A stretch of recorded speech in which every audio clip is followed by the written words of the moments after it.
이 F1을 기획할 때부터 저희한테 먼저 노티스를 해줬어요. 이 영화는 정말 스크린X랑 4DX에 최적화되어 있다. 극장판 귀멸의 칼날을 본 어떤 그 동료가 그런 얘기를 하더라고요. 이거는 분명히 만화를 보고 잘 아는 사람이 작업한 것 같다. 그러니까 그런 디테일들은 확실히 덕후는 덕후를 알아보고 근데 그게 어떻게 나왔냐? 스크린X 상영관에서부터 시작됐던 거예요.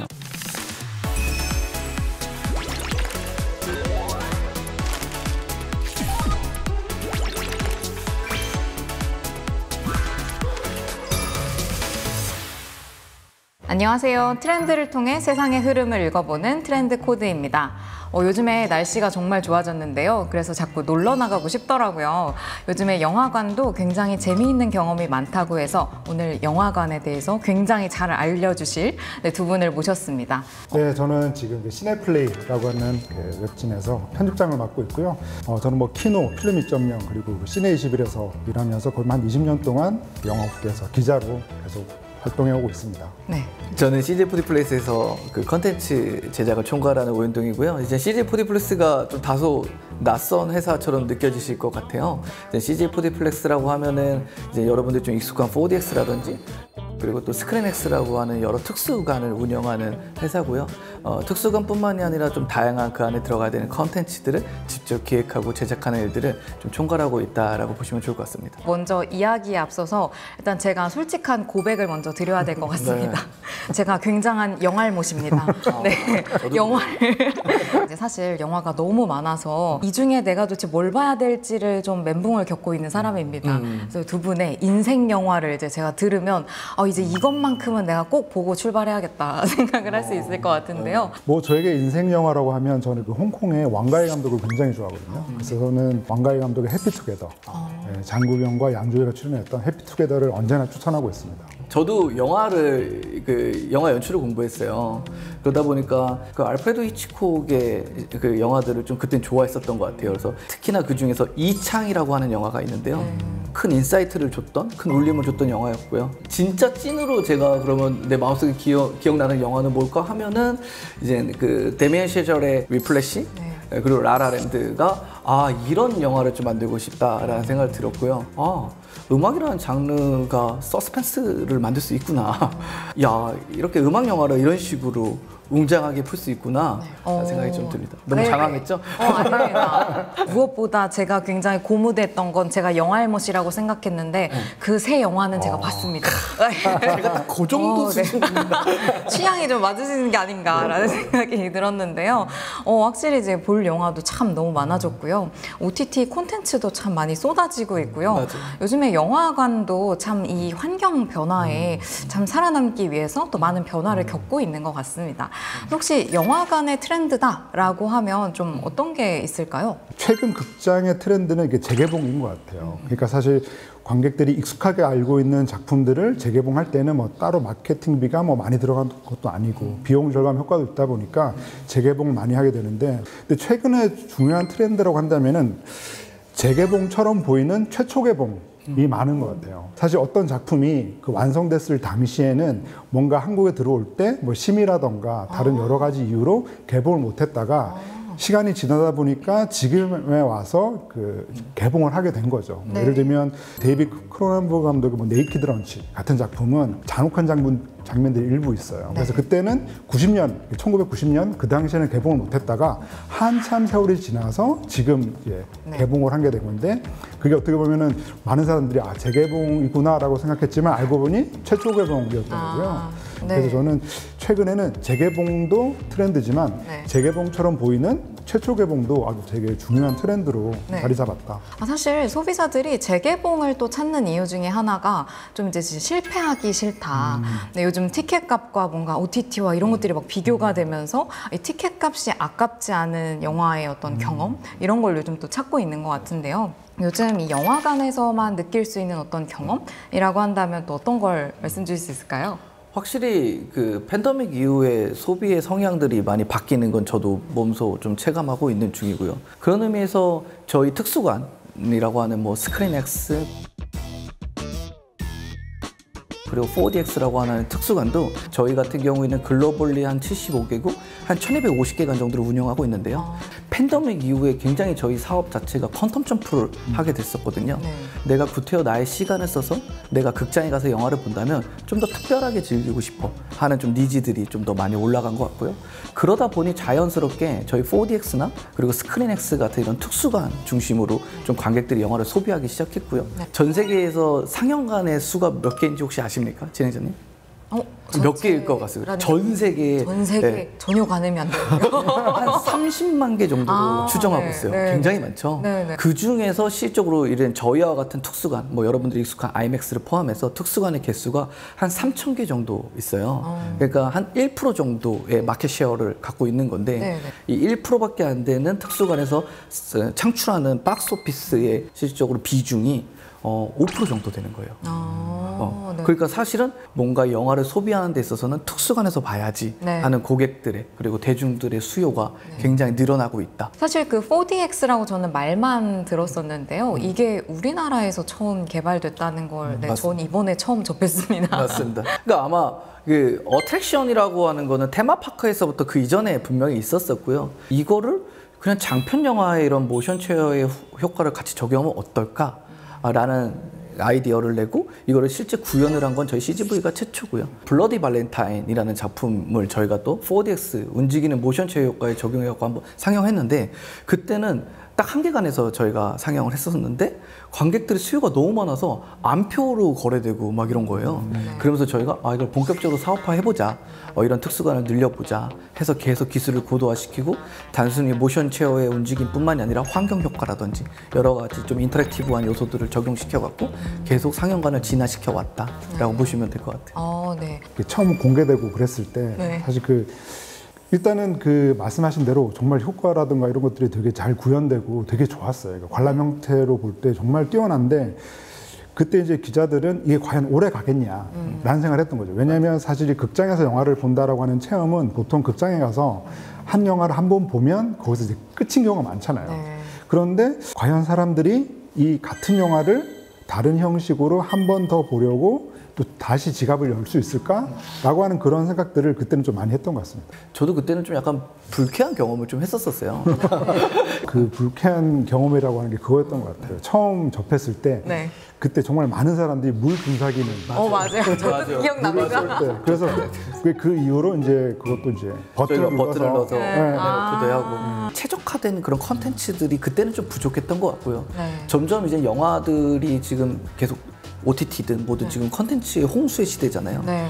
점점 4DX가 최적화되어 있는 컨텐츠들이 늘어난 것 같고 그리고 저희 기술도 고도화돼서 이제는 관객들이 그냥 딱 어떤 4DX라고 하면은 이 영화는 무조건 4DX로 봐야 되라고 하는 어떤 대명사가 됐지 않았나 네. 라는 생각이 좀 듭니다. 예전에 정말 물이랑 바람 뭐 이런 흔들림 막 이런 단순한 어떤 개념이었으면 요즘은 좀 어떻게 세분화가 일어나고 있나요? 예전에 알라딘 때 그때 굉장히 폭발적으로 좀 바이럴이 많이 됐는데 그 알라딘에서 양탄자를 타고 가는 효과를 이제 스웨이 효과라고 하는데 살짝 같이 그 미세한 디테일의 스웨이 움직임이 느껴지니까 내가 마치 정말 그 주인공이 된 것 같고 그런 식으로 저희의 좀 미세하고 디테일한 기술들이 좀 차이가 크고요.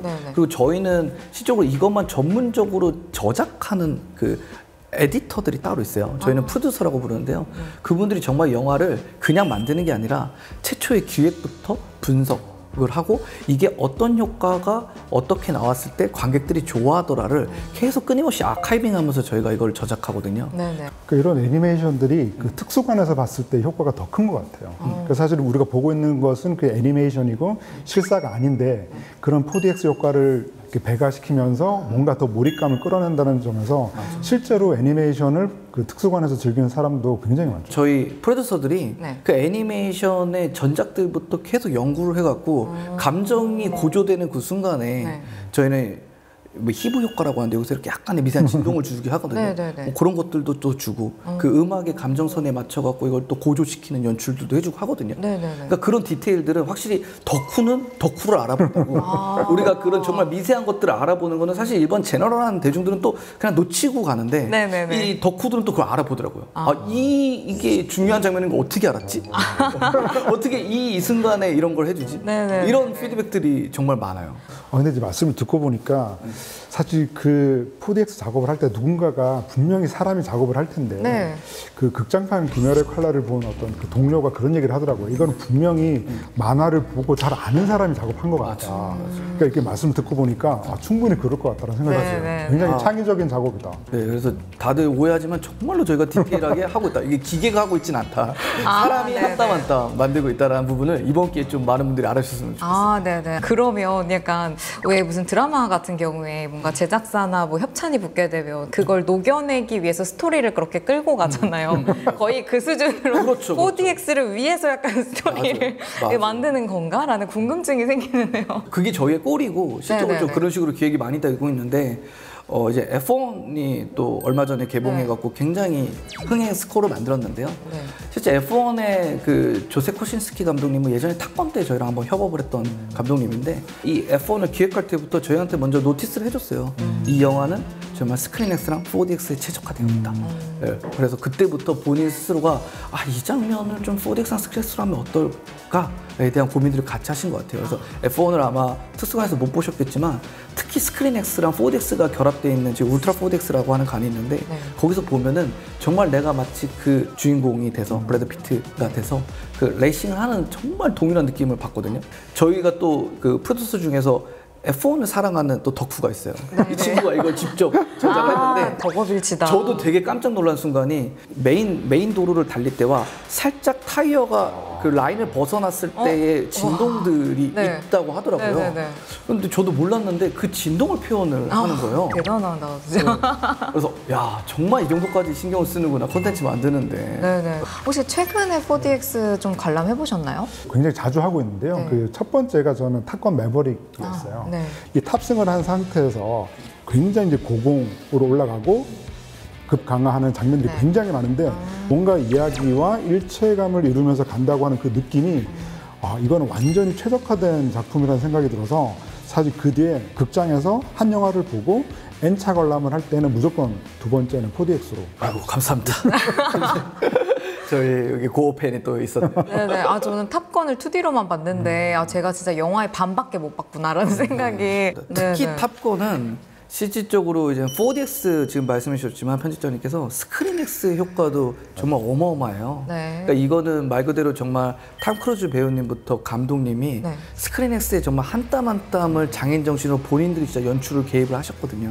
그러다 보니까 이 스크린X로 펼쳐지는 그 항공 액션이 정말 엄청나고요. 거기에 4DX까지 더해지면은 정말 무라일체의 경험을 좀 느낄 수 있는 저희의 마스터피스입니다, 탑건이. 그러면은 아예 촬영을 할 때 그냥 아예 그러니까 카메라부터 다르게 촬영을 하는 건가요? 그렇게 하려면? 그러니까 이제 4DX랑 스크린X는 좀 다르고 4DX는 이미 만들어진 가운데 화면을 가지고 저희가 후에 이제 모션 체어 효과라든지 네, 환경 체어 효과를 입히는 작업을 하는 거고요.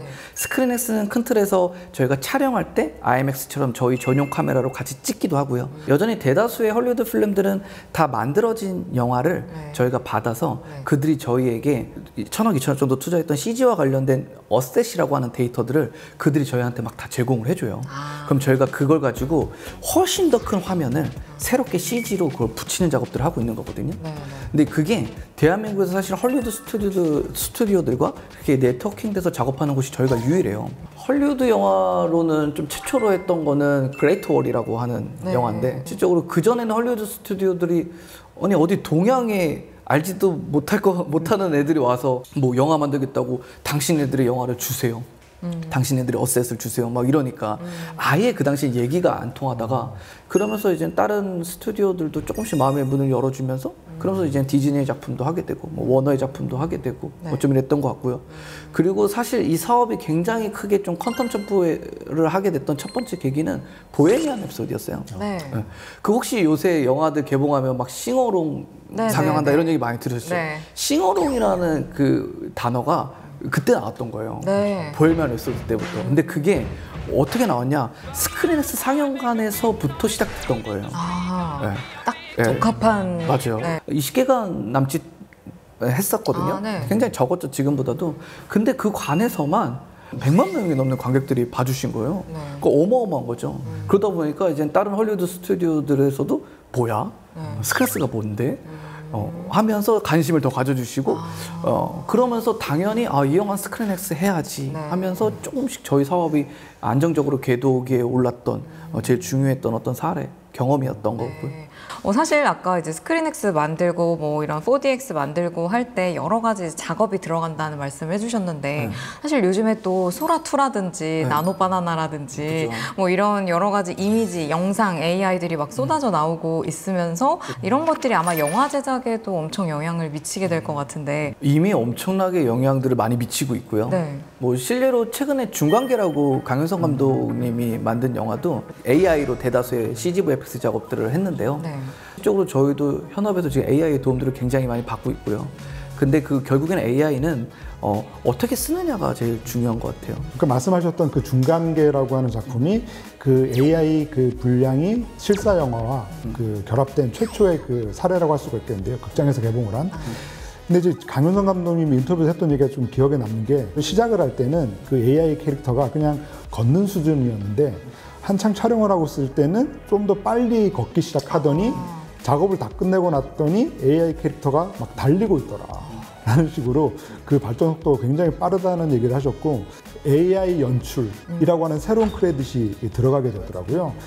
아마 1, 2년 사이에 그 AI 연출이라고 하는 크레딧이 완전히 한국 영화에 자리 잡히지 않을까 뭐 그런 예상을 해봅니다. 참 이 기술적인 측면도 그런데 또 영화관에 가는 이유 중에 하나는 그 아까 이제 싱어롱 콘텐츠가 또 나오게 된 것처럼 이 현장감? 요즘에는 이런 현장감 있는 콘텐츠를 좀 영화관이라는 공간에서 좀 활용하는 어떤 대다수는 다 공연 콘텐츠예요. 네. K-팝 콘텐츠고요. 근데 이 스크린X라고 하는 기술을 도입해서 이 공연을 찍으니까 정말로 그 이 몰입감, 정말 그 아티스트가 나와 같이 이 아티스트를 사랑하는 이 팬덤이 보이는 이 공간 안에 있다라는 그 느낌이 이 컨텐츠를 더 몰입하게 만들어주는 것 같더라고요. 사실 그 팬덤이 이제 영화관 안에 들어왔다는 측면에서도 이 콘텐츠의 팬덤이 또 엄청나지 않습니까? 이 K 콘텐츠가 요즘 글로벌리하게 좀 인기인데 사실 이번에 캐대헌 뭐 이런 글로벌한 인기 이런 걸 보시면서도 약간 콘텐츠 전문가로서는 뭐 여러 가지 생각이 드실 것 같아요. 저는 그 지난 1년간 그 되게 중요한 작품이 두 편이 있었던 것 같아요. 캐대헌 같은 경우만 해도 이거는 지금까지 우리가 보아왔던 흥행과는 굉장히 다른 의미를 가지고 있다라고 생각을 했고요. 또 하나 빼놓을 수 없는 작품은 애니메이션인데 그 장성호 감독의 그 킹 오브 킹스라고 하는 작품인데요. 이 작품이 또 북미 지역에서 개봉을 해서 거의 우리 돈으로는 800억 넘는 흥행 성적을 거뒀는데 이제 그 전까지 한국 영화 중에서 이제 북미 지역에서 가장 큰 흥행을 거둔 작품이 바로 이제 봉준호 감독의 기생충이었는데 기생충의 기록을 넘어섰어요. 그러니까 그런 것들만 봐도 누가 얘기해주지 않으면 한국 작품인지 전혀 알 수가 없거든요.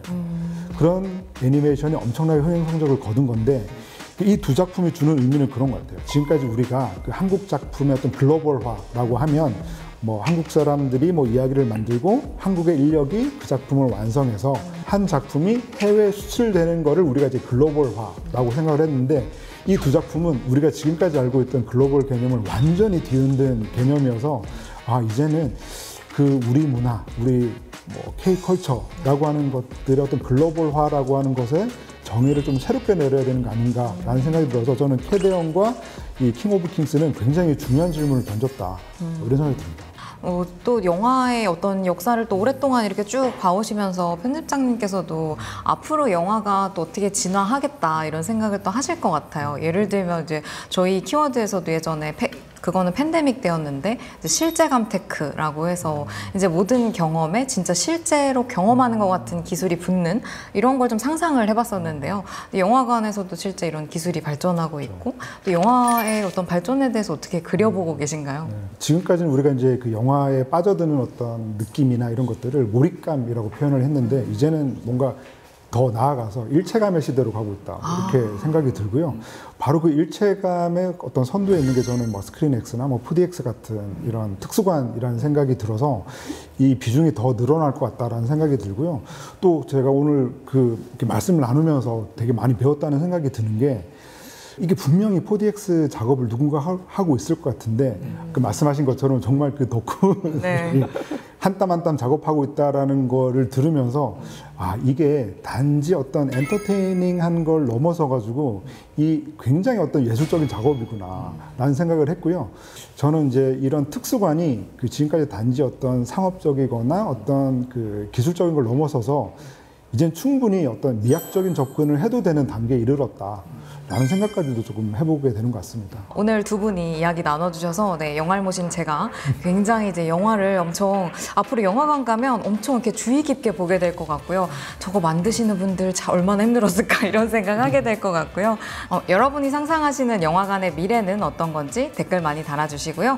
다음에도 여러분들이 궁금해하시는 업계 트렌드 가지고 찾아뵙겠습니다. 감사합니다. 감사합니다. 감사합니다.